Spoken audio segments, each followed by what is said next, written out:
So hello everyone. आज मैं actually discuss करूँगा पार्क इंटरव्यू के बारे में। तो ये मैं फ़िज़िक्स जो होता है उसके लिए डिस्कस करूँगा कि कैसे इंटरव्यू होता है और क्या सवाल पूछे जाते हैं। तो इसके पहले इंटरव्यू के पहले मैं थोड़ा बेसिक आइडिया दे देता हूँ। तो पार्क का इंटरव्यू में पहुँचने के दो तरीके होते हैं। एक आप गेट के थ्रू पहुँच सकते हैं और दूसरा बार की खुद की एग्ज़ाम होती है OCES करके। तो ये सारे फील्ड के लिए वैलिड होता है, बाकी सारे ब्रांचेस के लिए भी। फ़िज़िक्स के लिए जो गेट स्कोर का कट ऑफ होता है वो मेरे टाइम पे 2025 में 693 था।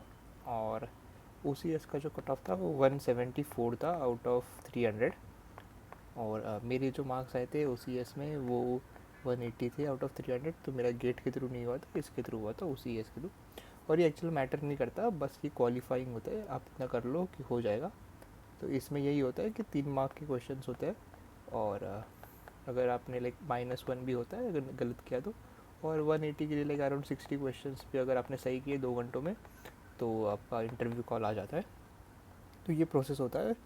और बार्क का जो मेरा इंटरव्यू था वो था 11 जून को 2025 को। और जो रिपोर्टिंग थी वो थी 8:30 की सुबह। और मेरा इंटरव्यू शुरू हुआ था शाम को 6 बजे 6 PM को। तो ये मैं पूरा दिन वहीं पे था। और ऐसा ही होता है कि आपको सुबह रिपोर्टिंग होती है और आपका जो इंटरव्यू होता है वो शाम को भी हो सकता है। मेरा लास्ट इंटरव्यू था पूरे दिन में। तो अभी मैं इंटरव्यू पे आता हूँ। तो मैं 6 बजे अंदर गया तो मुझे पूछा गया कि आपके फेवरेट सब्जेक्ट्स क्या है, ऐसे पूछते हैं वो लोग। तो मैंने कहा quantum, nuclear and particle. Third मैंने कहा सॉलिड स्टेट फिज़िक्स। और फोर्थ मैंने कहा मैथ मेथड्स। तो उन्होंने मैथ मेथड से तो मुझे कोई भी सवाल नहीं पूछा, मुझे इन तीनों से पूछा। और इसके बदले मुझे क्लासिकल थोड़ा पूछ लिया था, एक आध दो सवाल क्लासिकल से पूछ लिए थे। तो ये था मेरा। तो अभी के लिए तो मैं डिस्कस करूँगा कि न्यूक्लियर में मुझसे क्या पूछा गया था, क्योंकि न्यूक्लियर फिज़िक्स में ही सबसे ज़्यादा सवाल पूछे गए थे। तो उन्होंने लाइक न्यूक्लियर फिज़िक्स के लिए उन्होंने पहले शुरू किया था बीटा डीके से। सो ये है बीटा डी के। तो उन्होंने मुझे कहा कि जितने भी रिएक्शंस होते हैं बीटा डी के आप वो सारे लिख दो। तो मैंने वो लिख दिया कि न्यूट्रॉन जो है वो प्रोटॉन में जाता है, माइनस ये वाले जो भी है जस्ट। और तो ये मैंने जो बीटा डी का रिएक्शन होता है ये लिख दिया। तो उन्होंने मुझे फिर पूछा कि ये न्यूट्रिनो क्यों आता है, जो बेसिक सवाल होता है कि ये न्यूट्रिनो क्यों एग्जिस्ट करता है। तो मैंने उनको ये जो ग्राफ होता है न्यूट्रिनो का, इलेक्ट्रॉन एनर्जी का, वो निकाल के दिखाया कि टेक्निकली अगर आप देखोगे तो सिर्फ एक ही लाइन आनी चाहिए थी, इलेक्ट्रॉन की कुछ एक वैल्यू आनी चाहिए थी एनर्जी की। बट वो नहीं आती है। और उसके बदले एक हमें कंटिन्यूस फ्लो मिलता है। तो इस वजह से हमने प्रेडिक्ट किया कि एक और पार्टिकल होना चाहिए जो इलेक्ट्रॉन की जो एनर्जी है उसे ले रहा है। और उसके बाद मैंने वही जो कंजर्वेशन ऑफ एनर्जी होता है, मोमेंटम होता है, वो सब मैंने कहा। और उन्होंने मुझे कहा कि और भी कोई कुछ हो सकता है। तो मैंने तो ऐसे ही कहा कि लैपटॉप नंबर कंजर्व होना चाहिए और आइसोस्पिन वगैरह कंजर्व होना चाहिए। बट उन्होंने लाइक वो कन्विंस नहीं हुए, वो चाहते थे कि मैं और कुछ बताऊँ क्यों ये न्यूट्रिनो एग्जिस्ट करते हैं। लेकिन मुझे तो पता नहीं था, तो अगर कुछ होगा तो आई मीन कुछ और भी वजह होंगी इसकी। बट मैंने तो इतनी ही वजह कही। उसके बाद उन्होंने मुझे पूछा कि ये न्यूट्रिनो जो है ये डिटेक्ट कैसे होते हैं। तो न्यूट्रिनो का जो एक्सपेरिमेंट होता है वो उन्होंने मुझे पूछा। तो ये मैंने पढ़ा था, ये आर्थर वाइज़र में है। तो अगर आप आर्थर वाइज़र पढ़ोगे तो उसमें दिया है। बट उस टाइम पे मुझे याद नहीं आया। मुझे पता था कि ये रिएक्शन यूज़ होती है, बट किस तरह से यूज़ होती है और क्या होता है वो मुझे पता नहीं था। तो ये मैंने बाद में पढ़ा। तो इसका आंसर ऐसा था कि ये जो प्रोटॉन होता है, अगर हम इस न्यूट्रिनो को इस तरफ ले लें, ऐसे पकड़ ले, तो हम यहाँ पे एक एंटी न्यूट्रिनो पकड़ सकते हैं जो एक न्यूट्रॉन और एक पॉजिट्रॉन दे रहा है। तो हम क्या मानते हैं, मतलब उस एक्सपेरिमेंट में ऐसे होता है कि उसमें ये एक डिटेक्टर होता है और उसमें बहुत सारे इलेक्ट्रॉन्स होते हैं। तो अगर ये रिएक्शन होता है तो इसमें से एक न्यूट्रॉन निकलेगा और एक पॉजिट्रॉन निकलेगा। तो ये पॉजिट्रॉन जो होगा ये किसी इलेक्ट्रॉन के साथ रिएक्ट करेगा और हमें एक गामा रे दे देगा जो एक फ्लैश होगी लाइट की, जो एक डिटेक्टर डिटेक्ट करेगा। और दूसरा जो न्यूट्रॉन निकलेगा वो भी एक डिटेक्टर डिटेक्ट करेगा। तो ऐसे हमें दो फ्लैश मिलेंगे, एक पॉजिट्रॉन इलेक्ट्रॉन रिएक्शन के लिए और दूसरा है न्यूट्रॉन के लिए। तो इससे हम वेरीफाई करते हैं कि ये रिएक्शन हो चुका है और ये न्यूट्रिनो हमें मिल गया है, न्यूट्रिनो डिटेक्टेड। ये जो है ये एक बेसिक सा एकदम ही बेसिक न्यूट्रिनो एक्सपेरिमेंट है। तो ये उन्होंने मुझे पूछा था और मुझे इतना आइडिया था नहीं, तो फिर मैं मतलब कुछ ज़्यादा बता नहीं पाया। तो बट ये था वो एक्सपेरिमेंट। उसके बाद उन्होंने मुझे जो था सेमी एम्पिरिकल मास फार्मूला या फिर बाइंडिंग एनर्जी का जो फार्मूला होता है लिक्विड ड्रॉप से, वो लिखने को कहा। तो वो तो मैंने लिख दिया। वो जो होता है AV माइनस AS A2/3, ऐसा जो भी था वो AC A1/3। तो ये सब उन्होंने मुझे लिखने को बोला। और मुझे और यहाँ पे जो सिमेट्री टर्म्स आते हैं और पैरिंग टर्म्स जो आते हैं वो भी मुझे लिखने का, बट वो मैं लिख रहा था तो उन्होंने बीच में रोक दिया, कहा कि ये इतने मैटर नहीं करते और सिर्फ ये पहले 3 पे फोकस करने का। तो इन्होंने मुझे एक्सप्लेन करने का कि आप माइनस वगैरह क्यों है। तो ये तो मैंने कहा कि जो सरफेस होता है, सरफेस जितना ज़्यादा होगा तो उतना वॉल्यूम के सरफेस जितना ज़्यादा होगा उतना वॉल्यूम कम होगा, मतलब।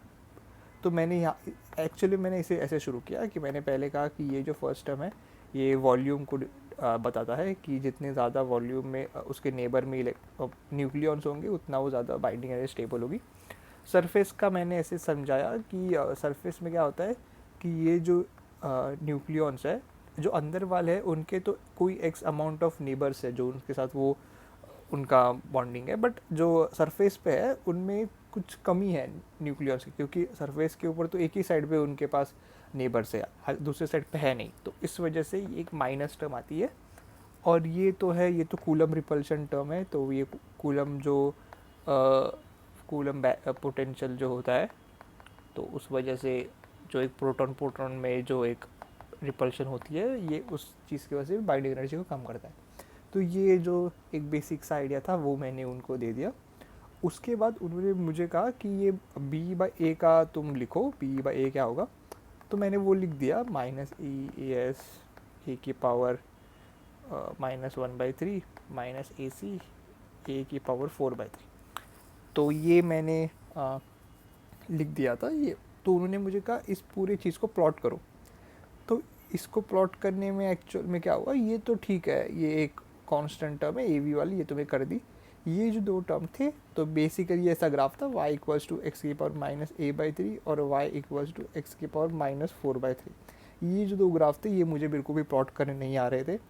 तो उन्होंने थोड़े हिंट वगैरह दिए, तो मैंने कुछ ऐसे ऐसे करके कुछ ग्राफ प्लॉट कर दिए थे, बट मुझे भी लगता है ये गलत ही था। ये जो ग्राफ है ये भी आर्थर बाइजर में है और मैंने देखा था, बट मुझे याद नहीं था ये ग्राफ निकालते कैसे।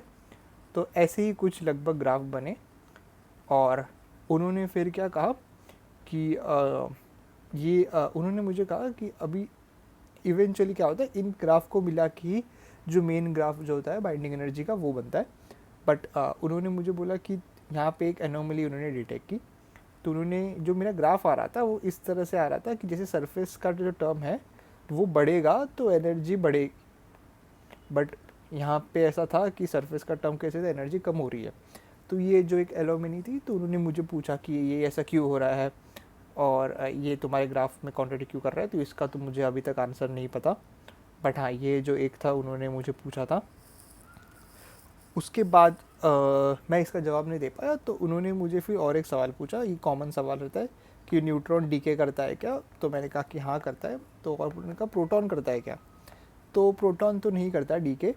तो उन्होंने मुझे कहा कि ये जो रिएक्शन होती है प्रोटॉन वाली, ये क्यों होती है, अगर प्रोटॉन डीके नहीं कर रहा तो ये रिएक्शन कहाँ से आई, N+E+ ये वाली। तो मैंने थोड़ा सोचा, बट ये इसका एक्चुअल में सही आंसर यही था मेरे हिसाब से कि जो न्यूक्लियस होता है, एक न्यूक्लियस होता है उसमें अगर बहुत सारे प्रोटॉन हैं कंपेयर टू न्यूट्रॉन, अगर प्रोटॉन का नंबर बहुत ज़्यादा है तो फिर वो बैलेंस बनाने के लिए कोई प्रोटॉन जो है वो न्यूट्रॉन में कन्वर्ट हो जाता है। तो मैंने यहाँ पे थोड़ा बहुत युकावा का जो थियरी होता है युकावा की, वो थियरी को मैंने थोड़ा डिस्कस करने की कोशिश की, बट मुझे उतना पता नहीं था तो वो मैं ठीक से उनको एक्सप्लेन नहीं कर पाया। और उसके बाद उन्होंने मुझे थोड़ा आई गेस सेटिस्फाइड नहीं हुए इस आंसर से। तो उन्होंने मुझे बोला कि ऐसे कि प्रोटॉन और न्यूट्रॉन का डिस्ट्रीब्यूशन कैसे होता है। तो मैंने कहा कि स्टेबिलिटी अगर चाहिए किसी भी इसमें तो फिर वो तो initially z equals to n होता है, n is number of neutrons और z तो पता है प्रोटॉन्स का नंबर होता है। तो वो ऐसे आना चाहिए। बट बाद में जो बड़े न्यूक्लियस होते हैं, बिग न्यूक्लियस, उसमें कूलम्ब रिपल्शन को अकाउंट करने के लिए n जो होता है वो बहुत ज़्यादा होता है z के कंपैरिजन में। तो ये आगे जाके ये एक्चुअल में ये ऐसे आना चाहिए कि एक z है उसके लिए n की वैल्यू बहुत ज़्यादा है, तो वो यहाँ पे ऐसे ऊपर आनी चाहिए। बट मतलब लाइन जो है वो ऐसे ऊपर आनी चाहिए। और इस चीज़ के लिए अगर इस रिएक्शन को होने के लिए z की वैल्यू ज़्यादा होनी चाहिए, ये z है और ये n है, तो वो फिर लाइन यहाँ पे आनी चाहिए। तो ऐसे करके दो लाइन आनी चाहिए, इसमें n की वैल्यू ज़्यादा है, इसमें z की वैल्यू ज़्यादा है। तो ये मैंने थोड़ा गुफ अप कर दिया था, मैंने शायद से उल्टा कह दिया था, मुझे भी याद नहीं। बट ये उन्होंने मुझे ग्राफ पूछा था ये बनाने के लिए और मैंने इन्हें बता दिया था। और फिर वही उन्होंने पूछा था कि इक्वल क्यों होना चाहिए, स्टेबिलिटी वगैरह। फिर वो लोग चले गए थे बाइंडिंग एनर्जी का जो कर्व होता है ये वाला। तो उन्होंने मुझे पूछा, मुझे इतना कर्व याद नहीं, हाँ बट ऐसा कुछ लगभग कर्व होता है B/A डिवाइड बाई A का। तो उन्होंने मुझे पूछा कि ये कर्व क्यों होता है, तो मैंने उन्हें वही एक्सप्लेन किया कि मतलब इस कर्व के थ्रू उन्होंने मुझे फ्यूजन और फिजन जो होता है उसे एक्सप्लेन करने को कहा। तो मैंने कहा कि फिजन जो होता है वो इन बड़े न्यूक्लियस में होता है ताकि वो इस तरह स्टेबिलिटी में आ पाए, और फ्यूजन जो होता है वो इस साइड के न्यूक्लियस में होता है ताकि वो भी स्टेबिलिटी में आ पाए। तो ये जो था कि फ्यूजन और फिजन क्यों होता है ये उन्होंने मुझे पूछा था। तो और तो कुछ नहीं पूछा था, न्यूक्लियर फिज़िक्स से तो बस इतना ही पूछा गया था अभी। क्योंकि ये थोड़ी लंबी वीडियो हो चुकी है 12 मिनट की, तो नेक्स्ट वीडियो में क्वांटम में जो पूछा गया था, एसएसपी में जो पूछा गया था, और क्लासिकल का तो एक ही सवाल था तो वो मैं डिस्कस करूँगा। मेनली तो मुझसे न्यूक्लियर ही पूछा गया था, और न्यूक्लियर अगर आप आर्थर बाइजर करोगे तो आपका मतलब अच्छे से हो जाएगा। क्वांटम और एसएसपी भी मुझसे पूछा गया था लेकिन वो कंपैरेटिवली कम ही था, तो वो मैं नेक्स्ट वीडियो में डिस्कस करूँगा। So thank you.